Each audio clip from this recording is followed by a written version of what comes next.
Tercer episodio de Apacha.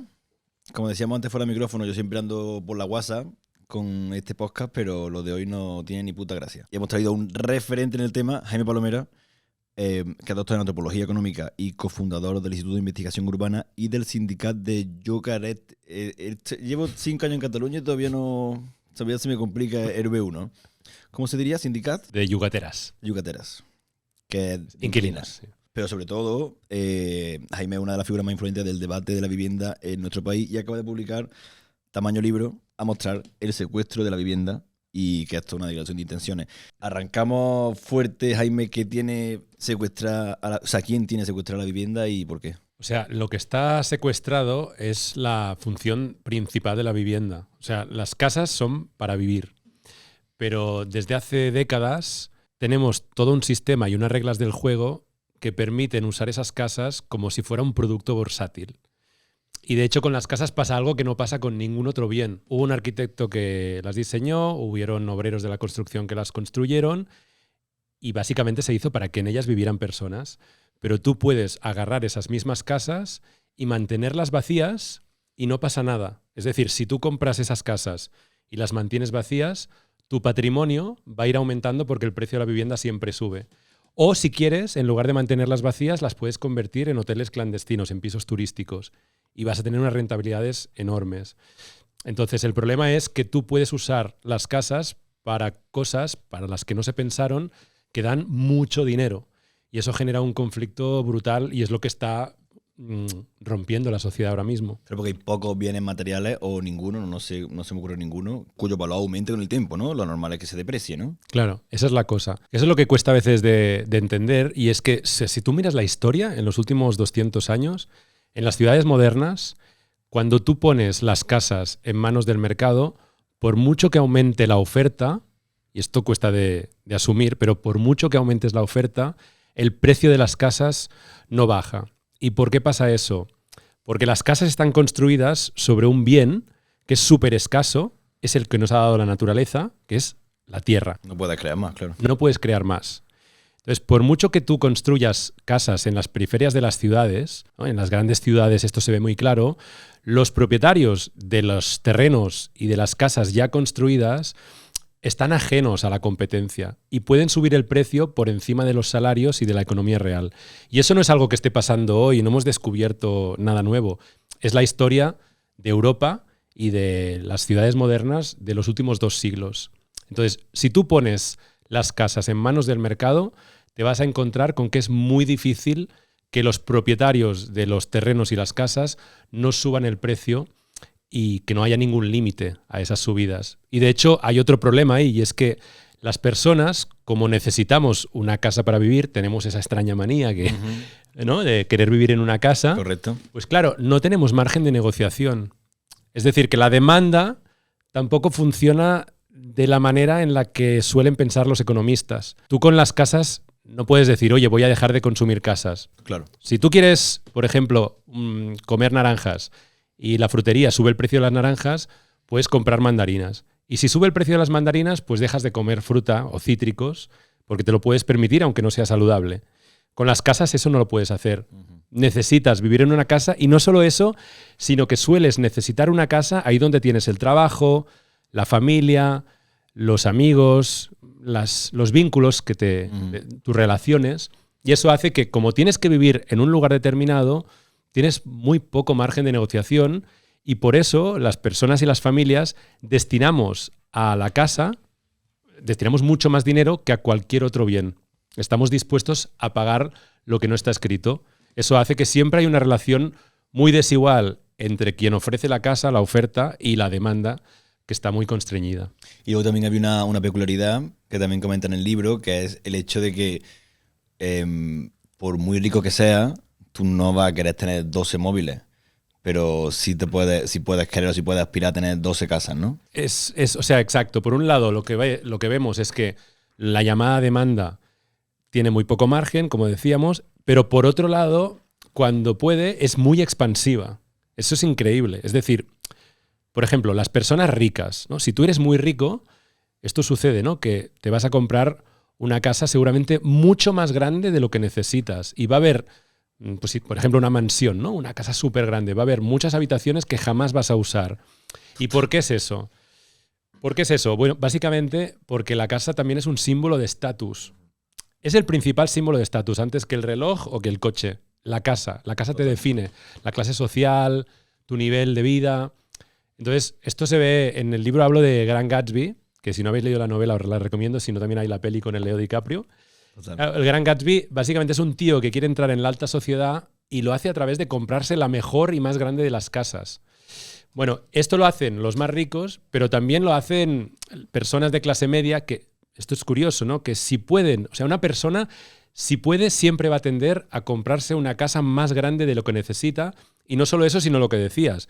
También va a tener muchas más casas de las que quizá necesita. ¿Por qué? Porque, fíjate, o sea, una persona con dinero pues puede tener 1 o 2 casas en su ciudad, pero luego puede tener segundas, terceras y cuartas residencias en todas partes. Los ricos tienen prácticamente una casa o una mansión en cada lugar importante de la costa, de la montaña. Esto no lo harías nunca con un smartphone. Puedes tener tu teléfono personal, el del trabajo, quizá un tercero. A partir del 4.º teléfono, ¿para qué quieres más teléfonos? ¿No? Un iPhone en cada casa, claro. Claro. En cambio, con la... Bueno, claro, podrías tener pero no tendría ningún sentido, ¿no? Con un solo teléfono te puedes desplazar por todas tus 15 casas, ¿no? Claro. Pero claro, esa es la gran diferencia y esto también hace que la demanda con la vivienda sea muy irracional. Claro. Y los libros de economía que nos explican que todo se resuelve, ¿no? Que todo es un problema de oferta y de demanda y que si tú aumentas mucho la oferta, pues vas a bajar los precios, se dan de bruces cada 2 por 3 con la realidad. O sea, si tú miras los últimos 40, 50 años, en todo el planeta lo que han habido son burbujas de precios, a pesar de que se creaban más casas que nunca. No solo en España, o sea, en todas partes. Y los tertulianos o los periodistas o los expertos en cuestión siguen yendo a la tele a contar estas mismas milongas, a pesar de que la historia ha demostrado que no es así, ¿no? Que no pasa esto. Sí, bueno, yo creo que es porque, por un lado, hay... O sea, yo les llamo los ofertistas, que tienen además ahí la diosa oferta a la que adoran y que están convencidos de que todo se resuelve así. Yo, sinceramente, o sea, que todo se resuelve construyendo mucho. Yo siempre digo, porque cuando lo explico, a mí me caen muchas tortas, pero mucho. Cuando digo que el problema no se resuelve construyendo, me dicen, hostia, estás en contra de crear más oferta. Yo digo, no. O sea, yo estoy a favor de que haya más casas. Claro que sí, siempre. Y de construir vivienda asequible, seguro. Pero lo que digo es que por muchas casas que crees, si no cambias las reglas del juego, la mayoría de casas que construyas se las van a quedar individuos que las van a usar como producto de inversión y van a esperar sacar la máxima rentabilidad y eso va a hacer que los precios se disparen. Y cuando tú y yo vamos a buscar una casa, si nos queremos comprar un piso y logramos ahorrar con mucho esfuerzo, vamos a tener que competir con esos inversores, con personas muy ricas que tienen que meter su dinero en algún sitio y lo meten básicamente en la compra de casas. Y van a llegar antes que tú, seguro. Claro. O sea, estás jugando ahora mismo una partida muy desigual, tienes las reglas en contra porque pagas más impuestos que nadie. El rico que compra casas para especular paga menos impuestos que tú y que yo si nos queremos comprar un pisito para vivir. Y por lo tanto estás jugando una partida con las manos atadas y, o sea, las cartas están ya marcadas. La partida ya está escrita y lo que hay que cambiar son las reglas si queremos salir de este agujero. Empezamos fortísimo y aún no hemos metido ni siquiera la cabecera. Por favor, la cuenta cuando puedas. Qué feo está eso. Chico, no sé. ¿Cómo pagamos esto? Bueno, pues a pachas, ¿no? A pachas. Venga. Bueno, como decíamos, Jaime Palomera, referente del debate de la vivienda en España, lo comentaba antes, pero lo voy a reformular en realidad, que tienen en común la especulación con las entradas o las entradas de Bad Bunny, el COVID y la mascarilla y el mercado inmobiliario. Bueno, el punto en común es que son bienes escasos y que, por lo tanto, cuando hay un bien escaso, si hay gente que quiere ese bien escaso, pues el que lo posee, el que lo ofrece, puede subir los precios. Y es lo que los diferencia de otros mercados. Por ejemplo, Apple. Si Apple se encuentra que hay mucha demanda de smartphones, que hay mucha gente que quiere comprar iPhones, Apple tiene 2 posibilidades. Una es hacer más iPhones para ponerse al nivel de la demanda y equilibrar, o subir el precio y especular. Claro, el problema que tiene Apple es que si sube el precio de los iPhones, entonces se va a encontrar con que la competencia, Samsung, Xiaomi, Motorola, pues le van a empezar a quitar clientes porque van a ofrecer móviles, teléfonos más competitivos. Esto, con las entradas de Bad Bunny o con las casas, no se puede hacer. Las casas tienen en común con entradas de concierto que tú no puedes ponerte a aumentar la oferta de casas al ritmo que necesitaría la demanda. Esto por definición. Y por lo tanto puedes especular con el precio. Aunque hay una gran diferencia. Por supuesto que en un concierto tú tienes un número de asientos y eso está ya dado. Es decir, tienes el pabellón que tienes. Con las viviendas tienes las casas que tienes y puedes aumentar, puedes añadir casitas, pero siempre lo vas a hacer a un ritmo demasiado lento. O sea, crear casas es súper lento. Construir una casa hoy en día, la media son 7-8 años. Y como decíamos antes, encima tienes un suelo súper limitado. Es decir, que la gente necesita vivir pues, en ciudades que ya están consolidadas, ya están construidas. Por lo tanto, tienen mucho en común. La diferencia está en las posiciones morales, es decir, cómo vemos una cosa y otra. Antes lo comentabas, fuera de antena, ¿no? Que durante la pandemia veíamos muy mal, o sea, estaba muy mal visto que hubiera personas acumulando rollos de papel higiénico. ¿Te acuerdas que hubo gente que se fue a los supers a comprar rollos de papel higiénico, papel de váter? Y estaba muy mal visto. Y ya ni te cuento con las mascarillas. Se empezó a hablar del problema de gente que acumulaba mascarillas y luego las revendía a un precio altísimo. No solo estaba mal visto, sino que estaba perseguido. El gobierno lo persiguió. ¿Qué pasa con la vivienda, con las casas, que es un bien de primera necesidad? Pues ahí esto no pasa. Resulta que ahora mismo en el mercado de la vivienda hay más gente comprando para revender caro que comprando para tener su pisito para vivir, y nadie dice ni hace nada sobre esos que están dedicándose a comprar para revender y especular. ¿Qué porcentaje de la vivienda en España se compran para especular y qué porcentaje para habitarla? Pues mira, aproximadamente. 2 datos.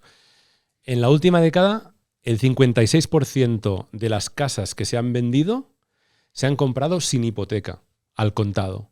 ¿Quién puede comprar al contado? Pues son individuos que ya tienen muchas propiedades y que están adquiriendo viviendas como producto de inversión, sobre todo. Y otro dato, cuando preguntamos a las personas que se han hipotecado, a ese 40 y pico % de gente que necesita una hipoteca, ¿para qué es la hipoteca? Pues resulta que la mayoría se hipotecan para comprar casas como producto de inversión. Solo el 14% dicen haberse hipotecado para comprarse su primer piso. Eso te da una idea del nivel de especulación. No es muy diferente de la especulación que vimos durante el COVID con las mascarillas. La diferencia está en si lo aceptamos como sociedad, si moralmente decimos esto no puede ser, en primer lugar, y en segundo lugar, si exigimos a los gobiernos, los ayuntamientos, las comunidades autónomas, el gobierno central, pues que haga algo. Que diga, oiga, esto no se puede hacer de la misma manera que no se puede especular con las mascarillas. Pero quizá aparte de esta lasitud moral que había o que hay con el rentismo y que no había con las mascarillas, la capacidad de acceso que hay a un mercado u otro, ¿no? Porque hoy en día cualquiera puede pedir una hipoteca o cualquiera podría intentar enriquecerse con la vivienda, pero no, la gente no, por lo general no tiene acceso a un negocio tan, no sé si de nicho como la venta de mascarillas, ¿no? En pandemia. Tiene algo que ver con eso, tiene algo que ver con yo puedo entrar en la especulación inmobiliaria, pero no puedo entrar en la especulación con material sanitario. Más allá de lo que la gente pueda creer, la realidad es que la inmensa mayoría de gente trabajadora y gente de clase media ahora mismo no tiene la capacidad para ahorrar y comprarse una casa. Por un motivo muy sencillo. Si el precio de la vivienda año a año va subiendo un 6 o un 7%, da igual lo que tú ahorres. Ahora mismo, la gente trabajadora de este país, gente joven y no tan joven, con capacidad de ahorro, los que más capacidad de ahorro tienen, digamos gente trabajadora, que pueden ahorrar 20, 25.000 euros al mes, da igual, porque si las casas que ya estaban a 400.000 euros van subiendo un 6%, por mucho que tú ahorres, necesitas una entrada cada vez mayor. Y este es el círculo vicioso en el que estamos. La gente que está pudiéndose comprar casas para utilizarlas como producto de inversión es un grupo muy minoritario. Y es fundamentalmente la gente más rica. Y no es porque sean malos tampoco, que eso también lo explico en el libro. Sí, no es que sean buenos o malos. De buenos o malos. No, o sea, el tema es, y esto es el problema sistémico que tenemos, que hoy en día, si a ti te va muy bien y entras en el club de millonarios o multimillonarios, lo que te va a pasar es que tú no puedes tener el dinero en el banco porque en el banco se devalúa por la inflación. ¿Y qué haces con ese dinero? Pues lo reinviertes en productos de inversión. Puedes comprar oro, acciones en bolsa, criptomonedas y casas. Y yo creo que la gente aquí no puede entender de qué estamos hablando. Es decir, si una persona con mucho dinero ahora mismo compra una casa en el centro de Málaga, de Madrid, o incluso en la periferia, o en Valencia, Palma, muchísimas ciudades, se va a encontrar con que su dinero se revaloriza mucho más rápido que si lo tiene en acciones de empresas productivas. Entonces, la gente, en cuanto le va bien, se monta un family office que le gestiona su dinero, diversifica la inversión y ¿dónde pone una parte muy importante de la pasta? Pues en comprar casas. Porque ¿cuánto tarda un bien inmueble en rentabilizarse después de la compra? Muy poco tiempo. Estamos hablando de meses. Claro, o sea, depende de qué inversión hagas. Pero estamos hablando de que si tú tenías... No te estoy diciendo de personas que se hipotecan. Tienen mogollón de ahorro. O sea, esto ha pasado desde el 2008. Que estamos en un nuevo paradigma. Yo creo que no somos del todo conscientes. Y llevamos casi 2 décadas en las que los más ricos han ahorrado mucho dinero. Han salido de las crisis de 2008 y del COVID con mucho más líquido del que tenían antes. ¿Y qué están haciendo? Pues comprar todo tipo de productos y entre ellos casas. ¿Qué significa esto? Que las compran sin hipoteca. Por tanto, compran la casa, simplemente el dinero que tenían en el banco lo ponen en la casa, por lo tanto, esto no es gasto. Inmediatamente, si la dejan vacía, al cabo de poco tiempo, el precio de esa vivienda ha subido, por lo tanto, su dinero se ha revalorizado. Y ya ni te digo, ni te cuento si lo ponen en alquiler. Hasta el año 2023, durante una década, la rentabilidad de tener pisos en alquiler era un 10,5% a nivel España. La inmensa mayoría de empresas productivas, sus acciones no te dan esas rentas. Entonces, el que tiene dinero tiene un incentivo y le van a recomendar que compre casas. Y eso le pasa a los supermillonarios e incluso le pasa a actores y futbolistas famosos. Entonces, en lugar de pensar si son buenos o malos, lo que hay que plantear es si hay que cambiar los incentivos. Es decir, que el que tiene pasta tenga incentivos para invertir en la economía productiva. Porque si tú lo que estás haciendo es comprar casas para revender más caro, no estás aportando nada.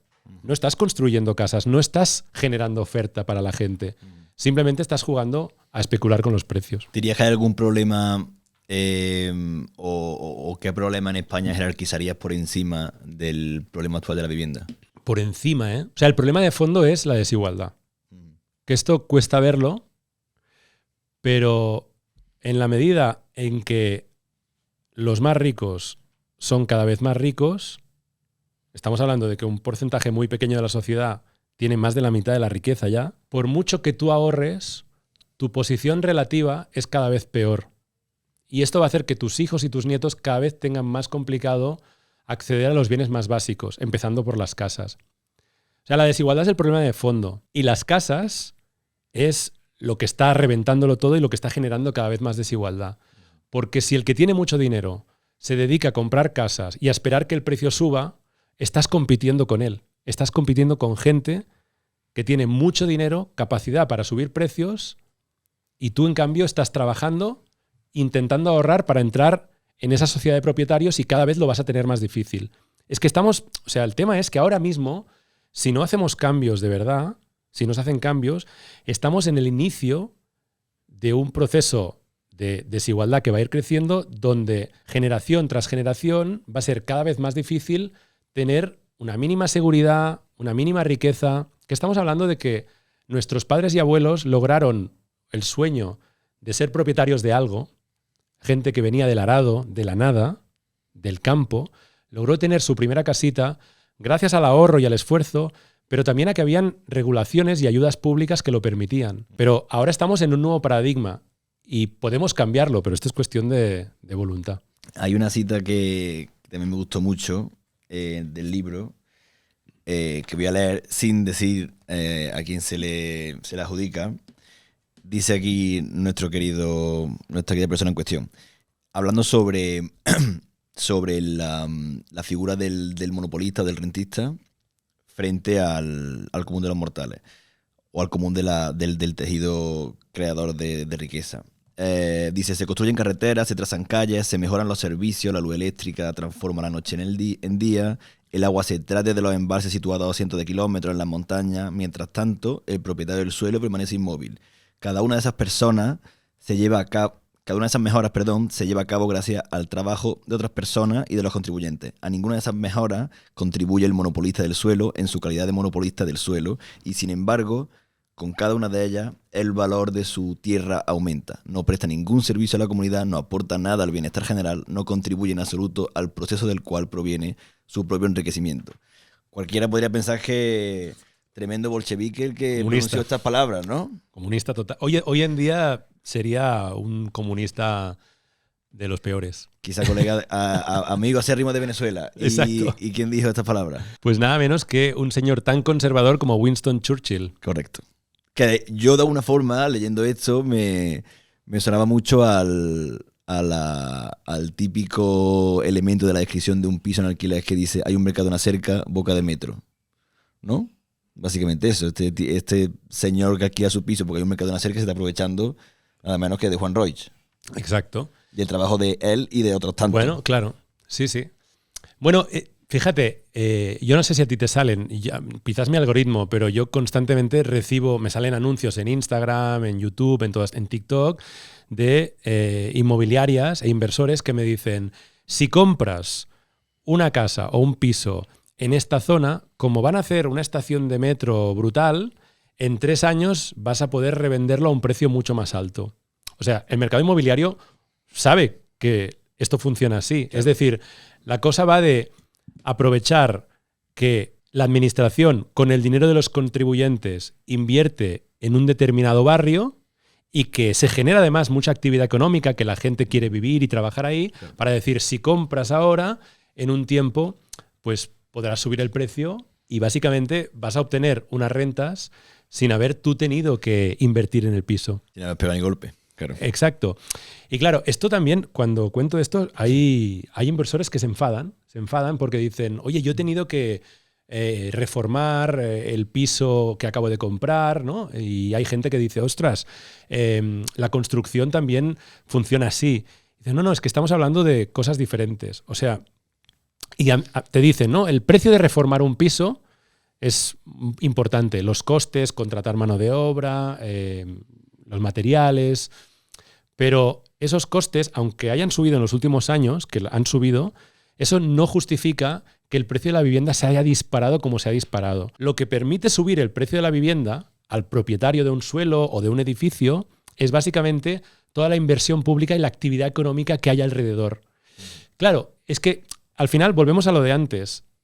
Por eso no responde a la lógica de la oferta y la demanda que tenemos en la cabeza, y sí a la lógica del monopolio. Con esto no quiero decir que el propietario de una casa o de un terreno en una ciudad forma parte de un monopolio, no de una especie de conspiración con otros propietarios que se ponen de acuerdo para fijar precios. No, no es eso. Ni siquiera tiene una posición monopolista, que quiere decir que ni siquiera necesitan ponerse de acuerdo con otros. Simplemente por el hecho de controlar un activo deseado en un sitio donde hay mucha actividad económica y mucha inversión pública, van a poder subir el precio chupando de toda esa actividad y de toda esa inversión de los contribuyentes. ¿Cuál es el caso más estrambótico que te has encontrado? No sé si en Idealista o haciendo trabajos de campo. Estrambótico. Bueno, lo que más quizá me alucina es ver cómo los barrios obreros y los pisos, los llamados nanopisos, pisos de 10 metros, son, en términos relativos, ahí donde se especula más. Y eso tiene que ver con lo que decíamos antes, justamente porque la gente tiene poco margen de maniobra, es con los pisos de peor calidad, más pequeños, o en los barrios obreros más periféricos, más empobrecidos, donde tú puedes ir a hacer los mayores aumentos de precio, porque la gente que vive ahí no solo tiene menos ahorro, menos capacidad para comprar más caro, sino que además tienen ahí toda su red familiar y esto hace que a menudo los pobres, la gente trabajadora con pocos recursos, es la que más paga de vivienda en términos relativos. Es la que sale más perjudicada con la hipoteca, la que sale más perjudicada con lo que paga por metro cuadrado. Y eso me alucina mucho también porque ves la crudeza. Cuando entras en los portales inmobiliarios y en las webs de los gurús de la inversión, ¿qué te dicen ahora mismo? Lo que tienes que hacer es ir a comprarte un piso en un barrio obrero con muy poco dinero, te va a dar una hipoteca el banco y vas a poder hacer una subida mucho mayor que en cualquier otro barrio atractivo de la ciudad.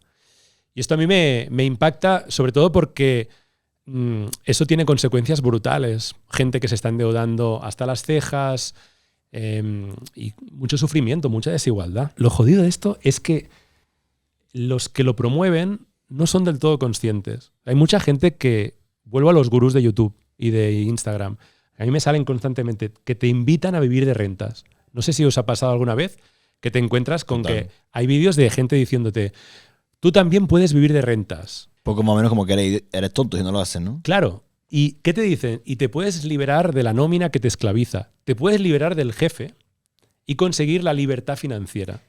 ¿Y qué te dicen? Pues básicamente, pues eso, con 20 o 30.000 euros te compras un piso, un nanopiso en un barrio obrero, lo pones a alquiler turístico, luego alquiler de temporada, luego alquiler normal y al poco tiempo te compras otra casa. Y al cabo de 5 años serás como yo, que tengo ya 4 o 5 pisos, al cabo de un tiempo 20 pisos y puedes vivir de rentas. Y el mensaje es, la casa trabaja por ti. Que a mí me alucina, pero es que lo dicen muy convencidos. La casa no, cabrón. Claro, la casa te genera rentas. Bueno, si tú tienes una relación totalmente deshumanizada, desvinculada de quien va a vivir ahí, tú lo que ves es que, hostia, pues yo compro esa casa sube de precio, por lo tanto, esa casa trabaja por mí. Pero no, quien trabaja por ti es una persona trabajadora como tú, que lo que está haciendo es ir al límite para poder, pues eso, pagarte el alquiler cada mes. Y también la idea de que la hipoteca se paga sola, que eso está aún más generalizado, ¿no? Te compras una casa y la hipoteca te la paga el inquilino. Claro, eso también es un juego de suma cero. El problema es ese, que ahí no ganan todos. Ahí hay uno que gana y solo puede ganar en la misma medida en la que otro pierde, lo inversamente proporcional. Entonces, claro, en una economía productiva, tipo hace años la SEAT, o hoy en día, pues, yo qué sé, cualquier empresa de baterías eléctricas, pues todos los trabajadores cuando entran en la empresa, es verdad que tienen un ingreso menor que los jefes y que hay jerarquías dentro de la empresa. Pero al final del día, todos se van a casa con más dinero, porque han generado riqueza. Con el tema de la especulación inmobiliaria, la compraventa, el alquiler, al final del día hay uno que tiene más dinero y hay otro que tiene menos. Y si hay uno que tiene mucho más dinero, hay otro que tiene mucho menos. Por eso digo que es un juego de suma cero donde no se está generando riqueza, sino que lo que está pasando es que estás transfiriendo el ahorro de familias trabajadoras a familias normalmente ricas o muy ricas. Me gustaba también mucho la metáfora que haces de la partida de Monopoly ya empezada, pero antes de que nos explique esta metáfora me gustaría que cuentes el origen de este juego de mesa y de cómo luego se pervirtió, ¿no? Bueno, este juego lo inventó una mujer a principios del siglo XX, Elizabeth Maggie, y era básicamente una crítica del rentismo y de los monopolios y del abuso de mercado. Ella lo que decía era, si en una determinada ciudad permites que haya un grupo de la sociedad que va comprando casas y bienes básicos como la electricidad, el agua, el gas, al cabo de poco tiempo lo que va a pasar es que una parte cada vez mayor de la gente le va a estar pagando rentas a los propietarios de esos bienes básicos y la desigualdad se va a disparar y mucha gente va a quedar literalmente fuera de juego. Se va a quedar al margen de la partida. Lo bueno es que en el juego original había el Monopoly, que es el que conocemos, pero también habían unas instrucciones, ¿no? Un manual de instrucciones alternativo, que básicamente consistía en que todos los jugadores, cuando pasaban por casillas, ¿no? Las calles o la empresa de los trenes, en lugar de pagarle a un propietario concreto, pagaba a un pote común. Ponía el dinero del alquiler, del pago de esa casa, de esa calle, en un depósito común, y con ese depósito común los jugadores podían financiar servicios para todos y podían construir la ciudad colectivamente. Lo que pasa es que ese juego alternativo desapareció. Cuando Parker Brothers, que es la empresa que se queda con la patente, al cabo de 30 años pues se hace el famoso Monopoly, esas instrucciones alternativas desaparecieron, de hecho fueron borradas de la historia, y la inmensa mayoría de gente no sabe que el Monopoly original en realidad era una crítica a qué pasa cuando dejas que un bien tan escaso como las casas y el suelo esté en pocas manos, y que planteaba alternativas. Y cuéntanos entonces de qué va esta metáfora de la partida de Monopoly ya empezada. O sea, ahora mismo lo realmente jodido es que no solo estamos en una partida de Monopoly, que cada vez más gente está perdiendo, sino que además es un Monopoly con las reglas amañadas. No sé si alguna vez has jugado al juego del Monopoly cuando ya ha empezado hace rato. Yo siempre le recomiendo a mis amigos que hagan la prueba. Es muy interesante. O sea, solo hace falta que dejes pasar 3 o 4 rondas, quizá 5.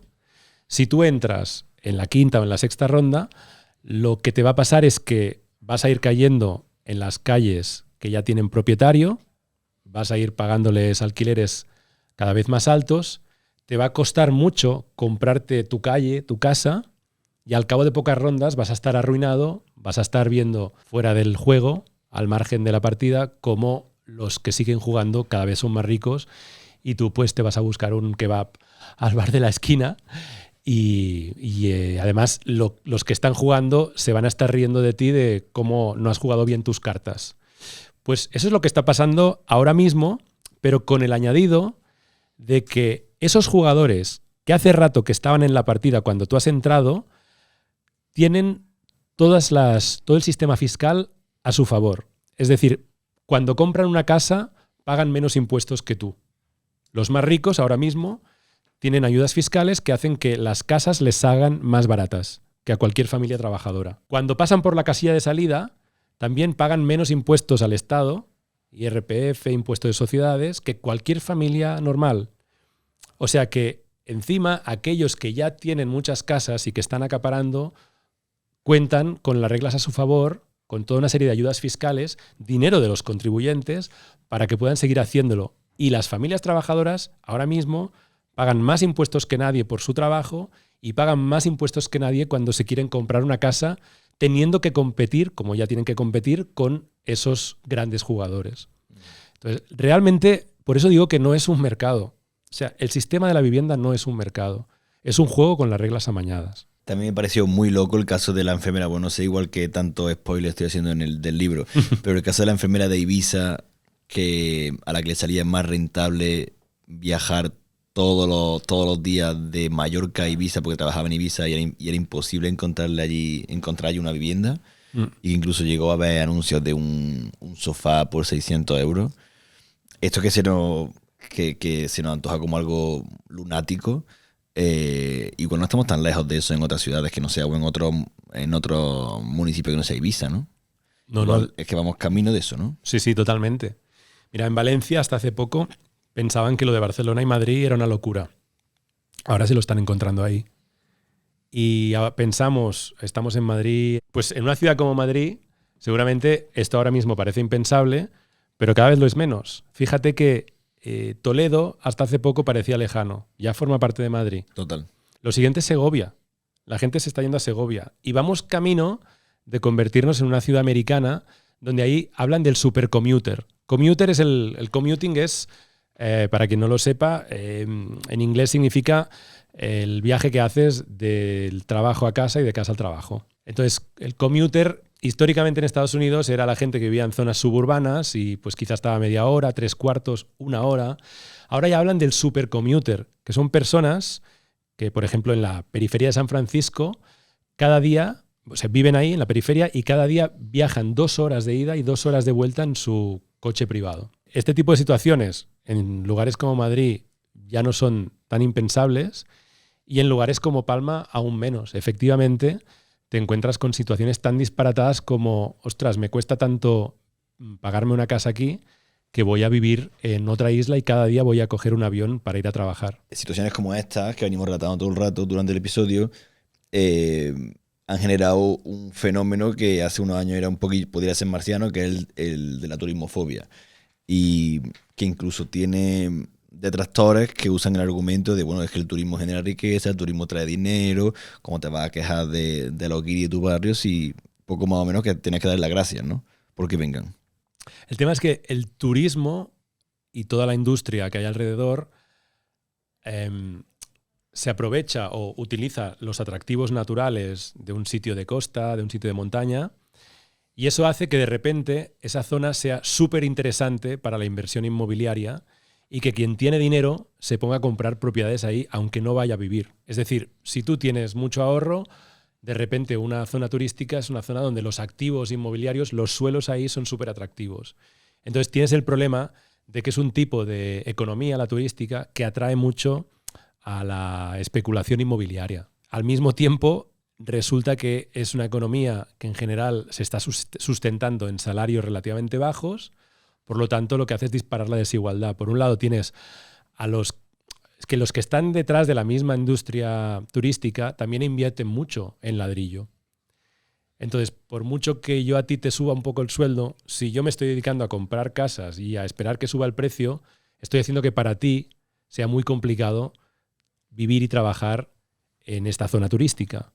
Y esto está generando situaciones loquísimas, pero increíbles, que no habíamos vivido nunca. Estamos hablando de que hay sitios de estaciones de esquí, esto lo cuento, ¿no?, en Baqueira Beret, donde los empresarios que gestionan la estación de esquí están viendo cómo pueden pagar alquileres turísticos, o sea, viviendas que se anuncian como alquiler turístico de temporada, ellos para que sus trabajadores puedan ir y trabajar en la estación, porque si no, a la gente no le sale a cuenta hacer este tipo de trabajos. Y lo mismo en la costa, que es increíble, que los hoteleros están teniendo problemas para atraer a personas que quieran ir a hacer ahí temporada y trabajar en la industria del turismo. O sea, que es un sistema cada vez más disfuncional. Y cada vez más que se canibalizan también entre ellos, ¿no? Exacto. Pero claro, aquí tú tienes que poner en la balanza si lo que quieres es seguir alimentando la economía de casino rentista que no te genera riqueza,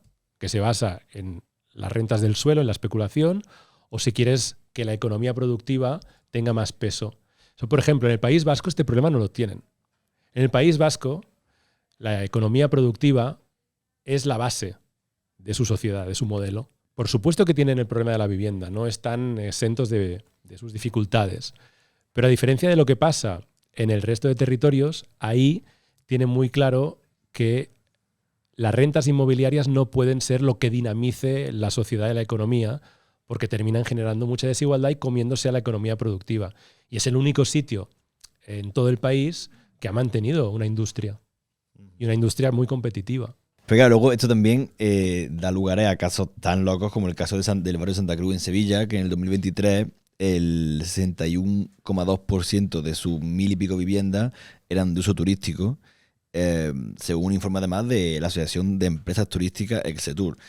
Y se trata del barrio con mayor número de estos inmuebles en las 6 ciudades con más viviendas turísticas en España: Barcelona, Madrid, Málaga, San Sebastián, Sevilla y Valencia. Santa Cruz es seguida, que esto ya me pareció aún más loco, que el municipio, o sea, el barrio que le sigue a Santa Cruz es Sol, en Madrid, con el 28,3%. No sé si existe la posibilidad o incluso casos reales en los que el turismo se haya autoparasitado tanto que acabe destruyendo el entorno del que vive. Sí, totalmente.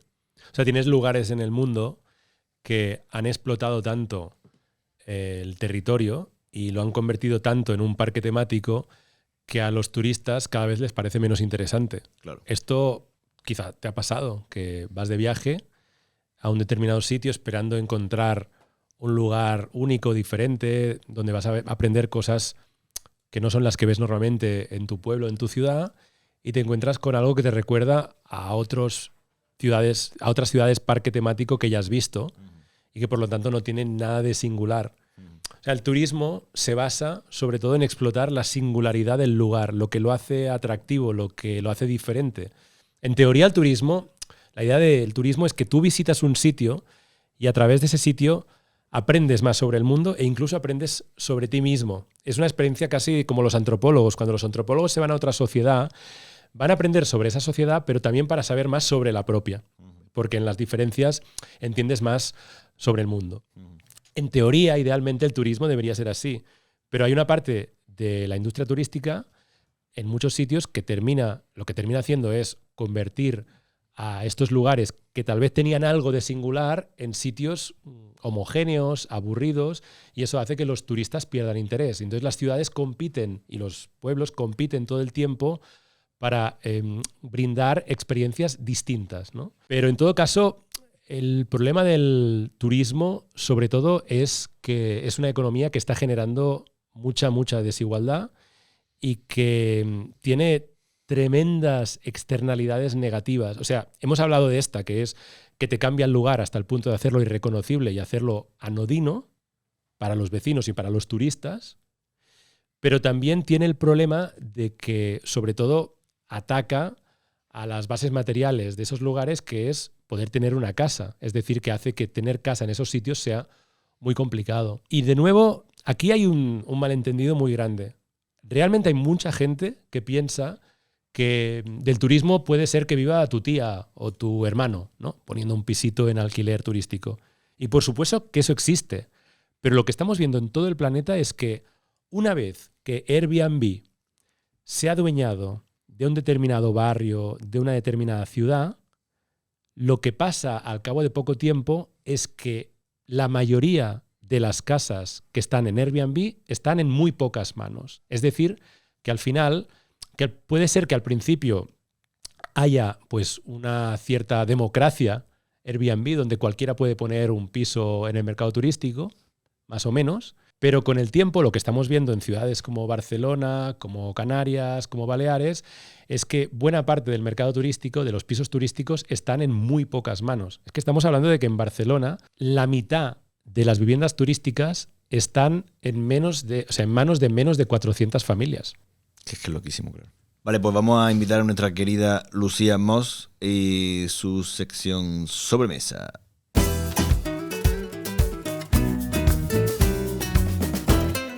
Bueno, Lucía, ¿qué sorpresa nos traes para esta tu sección? Pues vengo a hablar de barrios que ha salido el tema un poco tangencialmente, y voy a tirar del apagón, como arranque, el apagón del 28 de abril, que estamos ya todos hartos, y cuando esto salga más todavía, pero allá voy porque me hizo reflexionar, no podía mirar el móvil, entonces pensé. Y quería hablar de ello porque a mí el apagón me pilló viviendo sola en un barrio en el que no conozco prácticamente a nadie. Y eso me hizo darme cuenta de que estoy más aislada, que no sola, aislada física y geográficamente de lo que pensaba. Me pilló eso, que no conocía a nadie, la gente estaba en la calle, algunos como de fiesta, pasándolo bien. Yo estaba dando vueltas sola, pensando en una noche sola sin luz, pero no he venido a dar penita, no he venido a violines tristes, he venido a hablar de lo que es vivir en una ciudad tan grande, tan cerca y a la vez tan lejos de nuestros seres queridos. Cuando ya volvió a Internet, yo hice cálculos y vi que aunque yo con mi familia vivo en la misma ciudad y de hecho relativamente en el centro de la misma ciudad, estoy a 7,2 kilómetros de distancia de ellos, y en ese día en el que no había metro y las carreteras estaban colapsadas, según Google, habría tardado andando 1 hora y 46 minutos en llegar. Hostia. Eso me llevó a quedarme en mi barrio donde estaba, a hablar con mucha gente aleatoria de mi barrio, a ser la loca del barrio. Bueno, pues alguien tenía que serlo, fui yo. ¿Hiciste muchos amiguis? Hice amiguis en el edificio. Hice algo que jamás pensé que haría como madrileña, que es hablar con mis vecinos. Después de 3 años en el mismo edificio, la verdad es que estuve un rato subiendo, bajando escaleras, y persona que me encontraba, persona a la que le decía, hola, ¿dónde vives y cómo te llamas? Estoy sola. Y vale, suena ahora gracioso, pero estaba mal, ¿vale? La verdad es que en el momento en que vi que estaba rodeada de gente real, humana, a la que podía llamar a la puerta, literalmente llamar a la puerta porque timbre no había, que me dijeron, tú lo que necesites, vienes, me sentí mucho mejor, pero la sensación que tuve muchas horas es, estoy sola, estoy aislada, no me puedo mover, no me puedo transportar. Entonces eso me llevaba a preguntarte hablando de todo el panorama inmobiliario y de que al final no podemos vivir donde nos gustaría muchas veces, ¿cómo afecta eso a nuestras redes interpersonales, al barrio, a la vida de barrio? O sea, llevamos 40 años en los que hemos querido creer, o algunos han querido que creamos, que somos individuos que debemos valernos por nuestro propio esfuerzo y que a través de nuestras decisiones individuales podemos labrarnos un futuro mejor. Y de hecho, Margaret Thatcher dijo en los años 80 que no existe la sociedad, que lo que existen son individuos y como mucho familias, la familia que son tus padres y tus hermanos, si es que la tienes. Y eso también se ha trasladado a las ciudades y al mercado inmobiliario. O sea, habréis escuchado economistas decir, oye, pero no todo el mundo puede vivir en esta ciudad. Te vas a otra ciudad y ya está. Y en realidad es una fantasía que llevamos, como digo, 40 años viviendo. Los que estamos aquí no hemos vivido en otro mundo, no hemos conocido otra realidad. Nuestros padres y abuelos sí. Pero vivimos en una fantasía que consiste en pensar que no necesitamos a otros. Y somos extremadamente dependientes. Y en situaciones de crisis eso emerge. En un apagón emerge. En situaciones como lo de la Dana emerge. De repente te das cuenta de que sin hablar con el vecino, sin la solidaridad, pues no puedes tirar hacia adelante. Y lo que hacías tú era una reacción que es intrínseca al ser humano. Eso que consideras que era un momento de locura, en realidad era un momento muy, muy humano, que era buscar al otro. Y claro, la cuestión también es entender que en nuestras ciudades, si queremos poder vivir, tener un futuro, no basta simplemente con encontrar aquella casa que te puedes pagar. Vas a necesitar, pues, tener a familiares, amigos. Los humanos estamos en redes de dependencias intensísimas. Aunque Instagram y las redes nos hagan creer que no, porque nos pasamos el día con la cabeza abajo, scrolleando, ¿no? Pero esto, por mucha tecnología que haya y por mucho que evolucione el mercado inmobiliario, no va a cambiar. Para este episodio hemos hablado con varias personas que viven en diferentes lugares, diferentes situaciones, incluso distintas ciudades, pero todas comparten la misma realidad, que es que no pueden permitirse vivir en el lugar donde han crecido o donde han echado raíces ya siendo adultos. Entonces tenemos aquí sus testimonios. Vamos a empezar escuchando el de Javier, que vivió toda la vida en el barrio de Pacífico, en Madrid, y hace un par de años se tuvo que marchar a Hortaleza, que es en la otra punta.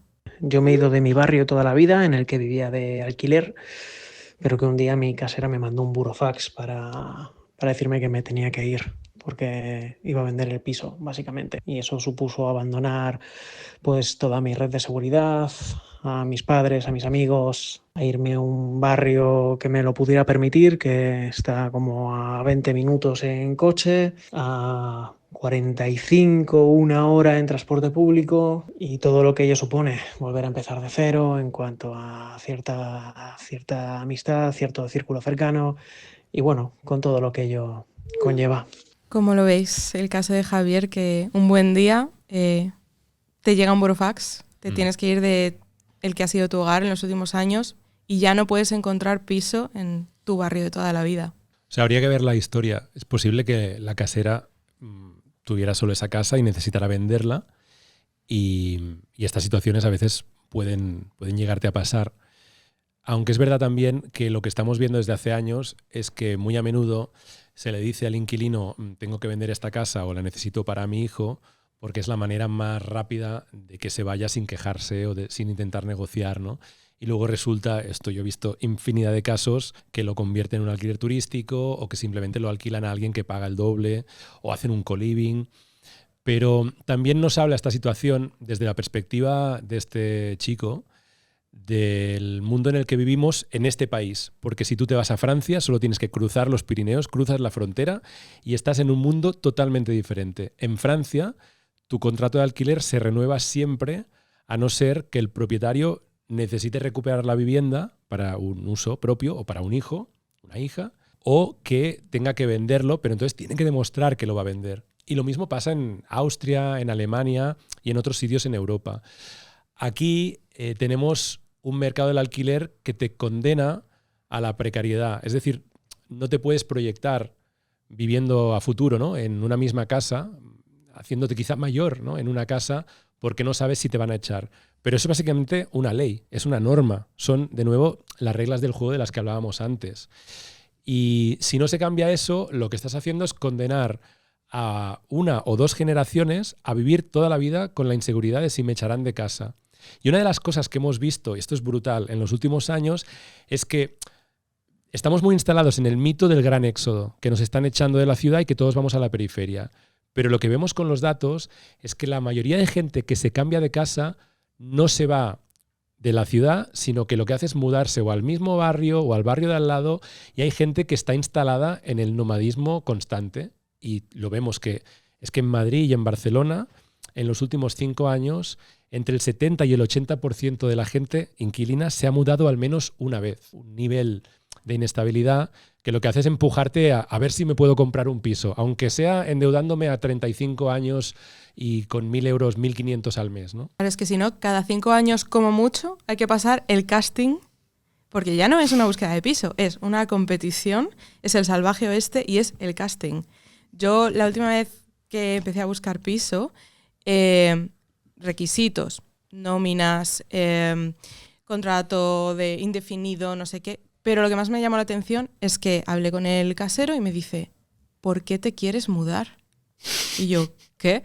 O sea, eso no me había pasado nunca. Es como cuando vas a una entrevista de trabajo y te dicen, ¿por qué quieres trabajar en esta fábrica? ¿Cómo que por qué te quieres mudar? Es súper personal, ¿no? O sea, esto de los requisitos ya... Bueno, ahí podría ser que realmente tu casero, no sé si te pedía otras cosas, me imagino que sí, pero que quizá hubiera como un interés por saber que detrás hay una persona que quiere vivir ahí, que quizá quiere echar raíces, que esos casos existen, ¿no? Antes hablábamos de gente de nuestro entorno que a través del boca a oreja ha encontrado una persona que le alquila el piso y que lo que quiere no es subir el precio, sino alguien que realmente esté ahí pagando y cuidando la casa. Yo me lo tomé como algo súper invasivo, a lo mejor era algo así. De hecho, él me dijo, perdona la pregunta, es que la tengo que hacer. Y yo, ¿desde cuándo? Desde marzo, porque esto es nuevo. Pero bueno, me gustaría seguir escuchando a la gente con la que hemos hablado. Vamos a escuchar ahora a Sara, que es la pareja de Javier, del testimonio anterior, porque me interesa mucho lo que dice de cómo se sintió cuando recibieron el dichoso Eurofax. La verdad es que mudarme, tener que irnos de aquel barrio en aquel momento supuso no un trauma, pero sí que sentí por primera vez como que me echaban de casa, como que no podía decidir dónde quería vivir, como que al final la decisión no la tomaba yo, la tomaba un poco la sociedad, ¿no?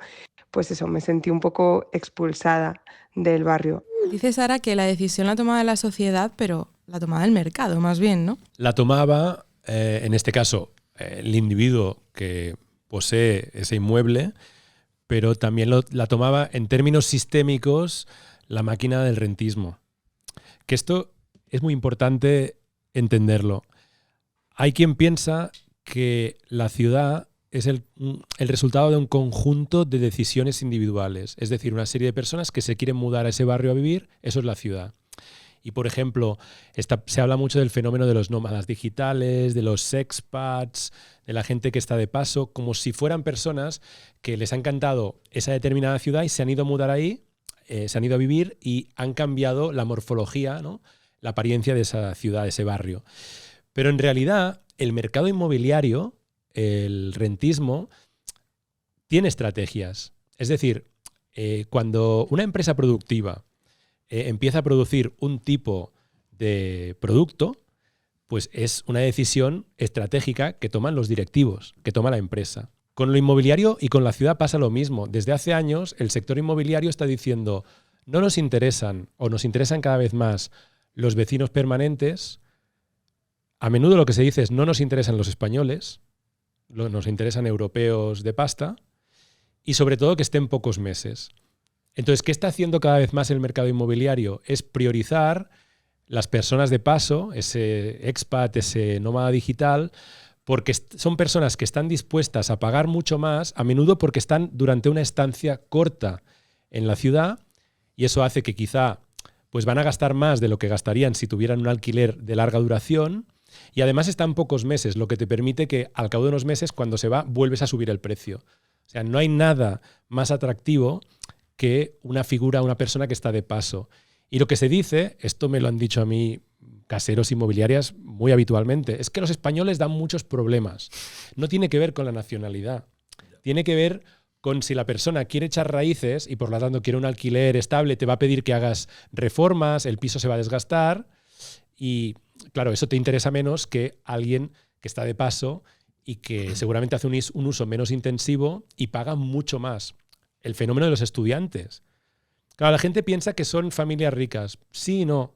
Muy a menudo los estudiantes internacionales, que también es una de las grandes apuestas del sector inmobiliario, tienen la peculiaridad de que sus padres están dispuestos a hacer un gasto importante durante 9 meses para que su hijo haga el año internacional, el año fuera. No sé si habéis hecho algún Erasmus, yo lo hice. Yo hice un Erasmus hace años, gané una beca, tenía mis ahorros, pero mis padres me ayudaron y yo pagué en Londres por hacer mi Erasmus algo que jamás hubiera pagado para realmente vivir ahí a largo plazo o de lo que pago en Barcelona. Pues claro, el mercado inmobiliario va tomando decisiones y va moldeando la ciudad. Y tiene mucho más que ver con el modelo de ciudad que tiene en la cabeza el mercado inmobiliario que no con las decisiones individuales de los consumidores.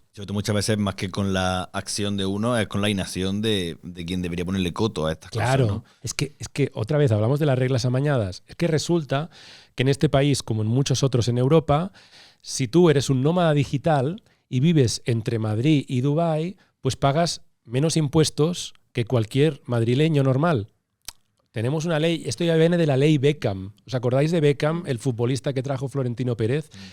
Florentino logró cambiar las leyes para que Beckham pagara menos impuestos, porque de esta manera cobraría más que los clubes que lo estaban intentando fichar.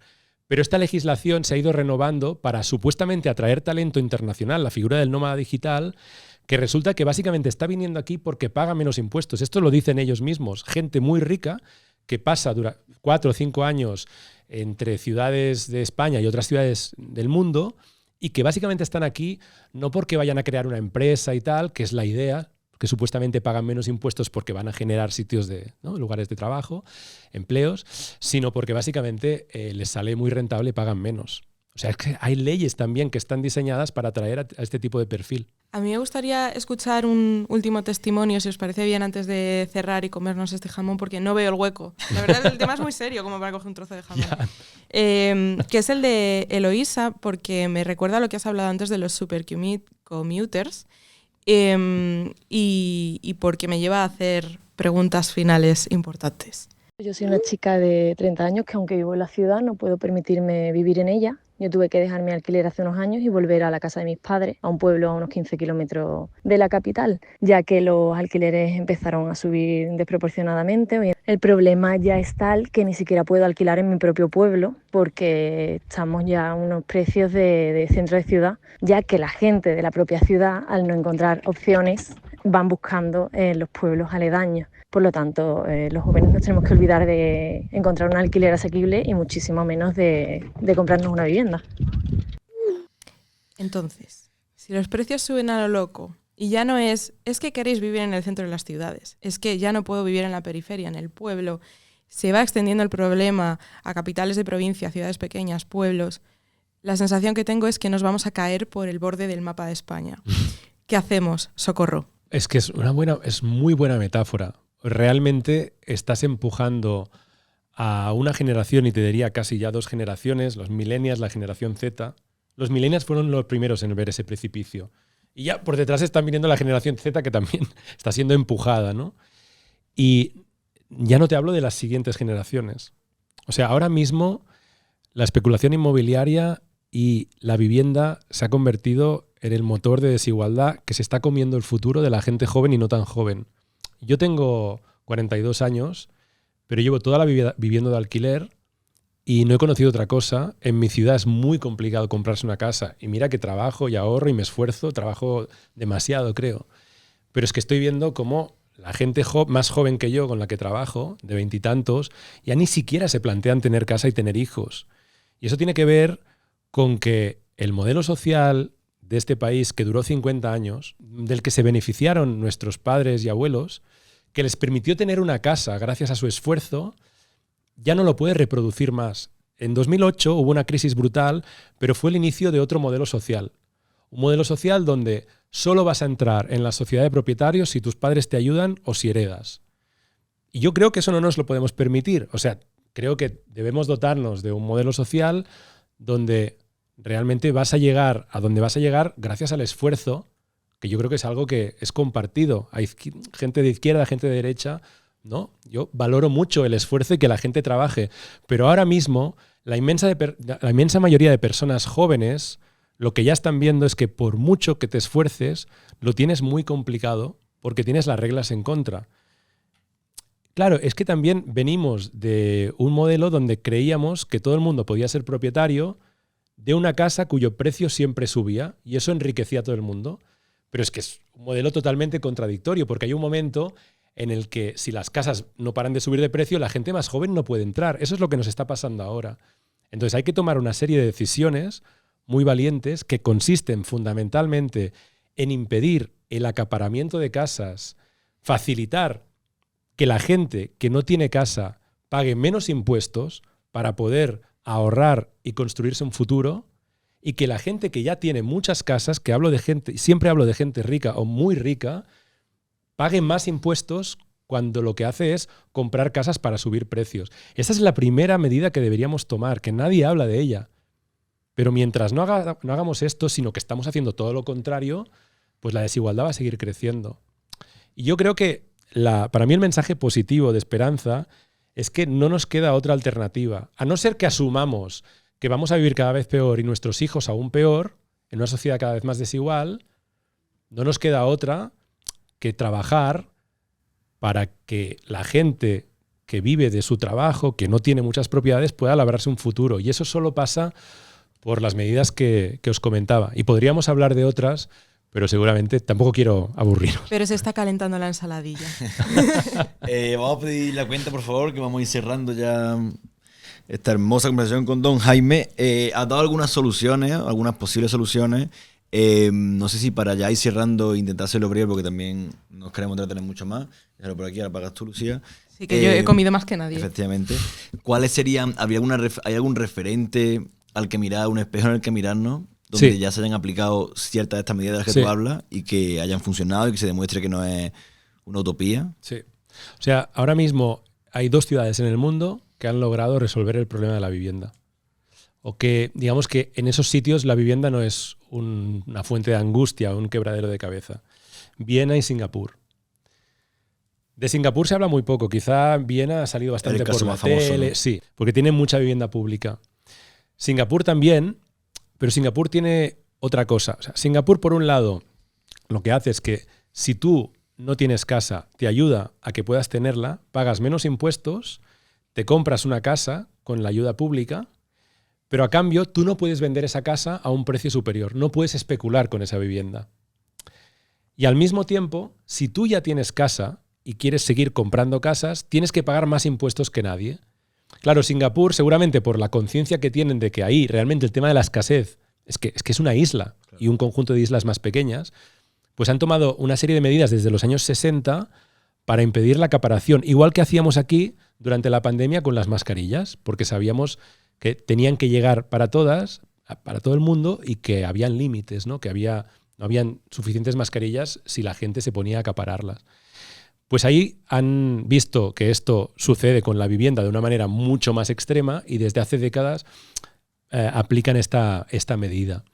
Pero también lo que hay que pensar es que si tú sigues haciendo lo que llevamos implementando desde los años 80, que es dejar la vivienda en manos del mercado, el mercado lo que va a tender a hacer es a disparar el precio. Entonces, la única manera de poder resolver el problema es asumir que sí que hay que hacer viviendas nuevas, asequibles, públicas, pero al mismo tiempo intervenir en cómo se están distribuyendo las casas, cómo se reparten y cómo se usan. Y os voy a dar un dato. O sea, en este país hay menos de 300.000 viviendas públicas en alquiler. No llegamos a 300.000. ¿Sabéis cuántas viviendas han pasado al mercado turístico en la última década? 400.000. Y esto va a seguir. En la medida en la que la vivienda pueda ser un producto de inversión que puedes poner en el mercado turístico, esto va a seguir. Esto hay que frenarlo ya. Imaginaos lo que ganaríamos si de repente 400.000 pisos turísticos pasan a ser vivienda asequible. Imaginaos. Y no hablo de las casas vacías, de las casas de alquiler de temporada. Hay soluciones. Lo que pasa es que todos los cambios a lo largo de la historia en los países que han resuelto más o menos el problema de la vivienda han llegado después de movilizaciones sostenidas. Y aquí han empezado a haber movilizaciones. Ya estamos un poco, ¿no? Claro, pero solo, o sea, para que haya un cambio tiene que haber gobiernos que están siendo empujados desde abajo. Y no es porque a mí me gusten las movilizaciones o porque me guste el activismo, no. Es porque es como un dato empírico. O sea, tú miras la historia de Austria y de Singapur, de Viena y de Singapur, es el resultado de un grito, ¿no?, unánime de la gente pidiendo que la vivienda no sea una fuente de desigualdad, sino que sea la fuente de una ciudad, una sociedad cohesionada. Y fijaos que tanto Viena como Singapur aparecen cada año en los rankings de las ciudades más habitables y deseadas del mundo. Y tiene que ver básicamente con su modelo de vivienda. Bueno, pues nos vamos tristes, angustiadas, precarias, pero... Pero yo con una propuesta, Antonio. ¿Quieres Cuéntanos. ir a Pachas con mi alquiler? Por favor, apacha con y con la ensaladilla. Sí, que tú has dicho que tú tampoco pagas mucho Que alquiler. pago poquísimo. Pues ya está. Pues Sí, eso, vamos. Cada vez que viene a visitarme se queda Solidarízate. allí, me ocupa. Pues fíjate que las cooperativas de vivienda que están creciendo por todas partes es eso, es pagar entre todos Claro. el edificio entero para que a todo el mundo les haga más barato cada una de las viviendas. Muy berlinés esto, ¿no? Me gusta. Muy de Berlín esto, ¿no? Sí. Bueno, pues en Barcelona hay un montón, en Madrid hay algunas, cada vez hay más, pero también, nuevamente, necesitas que el gobierno crea en ese modelo de vivienda cooperativa, que también podríamos hablar de cómo Viena tiene un montón de ese tipo de edificios. Y la vivienda cooperativa no es vivienda cutre, son preciosas, edificios de madera, donde vive gente de todo tipo, gente mayor, gente joven. Jaime Palomera, muchísimas gracias. ¿Me invitas a esto al menos? Sí, yo te pago esto. ¿O yo te vamos pago. a Pachas? Yo te pago. A mí también. Venga. Muchas gracias, Jaime. A vosotros. Gracias. Gracias. El mes de junio en Barcelona es sinónimo de festivales, así que seguro que ya tienes grabadas a fuego en tu agenda las fechas tanto del Primavera Sound, que empieza ya, como del Sonar, que llega la semana siguiente. Además, planazos al aire libre como todos los cinemas a la fresca que hay por la ciudad, empezando por el de Montjuïc, que este año se muda a las 3 Xamanelles del Besòs. Además, festivales gastro como el Meat and Fire, fotográficos como el Luminic y, obviamente, para acabar el mes, todas las fiestas y hogueras de San Juan que iluminarán las noches de verano barcelonesas. Abundan los planes en Sevilla si te pilla la ciudad las próximas semanas. No puedes perderte Jara, este festival de música electrónica en pleno entorno rural los días 7 y 8 de junio, o el cierre de temporada del Maestranza con la Ópera Carmen. Consulta cualquiera de los conciertos de Icónica Fest en la Plaza de España, el Festival Internacional de Danza de Itálica en el imponente Teatro Romano hasta el 28 de junio, o el sinfín de actividades programadas con motivo del orgullo hasta el 29 de este mes, que incluyen, entre otros, rutas urbanas, exposiciones o un torneo de fútbol sala. Junio en Madrid es sinónimo de dos cosas: calor y fiestas populares, y consecuentemente de conciertos gratis. Estate al tanto de lo que vamos sacando en Madrid Secreto, porque tienes opciones en Coslada, Getafe o Tres Cantos. Y luego también está la Feria del Libro, que se mantendrá en Madrid hasta el 15 de junio. Para este mes de junio en Valencia hemos elegido 3 planes para que puedas disfrutarlos durante todo el mes. El primero es el Festival de Jazz, que se celebrará a partir del día 12 de junio hasta el 28 de julio y llenará de música plazas y parques de la ciudad, así como también el Palau de la Música. Por otro lado tienes The Champions Burger en Mestalla hasta el 23 de junio, en el que podrás probar 25 hamburguesas diferentes de toda España y votar por tu favorita. Y no podemos olvidar el Corpus Christi, que se celebra durante todo el mes de junio, pero especialmente los días 21 y 22, con procesiones por la ciudad y también una gran mascleta en la plaza del ayuntamiento. Y en Málaga ya ha arrancado la Bienal de Flamenco, una edición cuyos espectáculos son, en su mayoría, de carácter gratuito. También el Pride de Torremolinos, con actividades hasta el 7 de junio, la Feria de Marbella, entre el 9 y el 15 de este mes, o la Noche de San Juan, que llenará de vida las playas de la provincia para dar oficialmente la bienvenida al verano. Apachas es un podcast de Secret Media Network España. Ahora puedes sumarte a la charleta en todas las plataformas gratuitas de streaming y si quieres vernos en Spotify y YouTube. Si quieres enterarte de lo que pasa en las principales ciudades de Españita Tratra, síguenos en redes con el nombre de tu ciudad seguido de secreto o secreta y léenos en nuestra web, secretmedianetwork.com.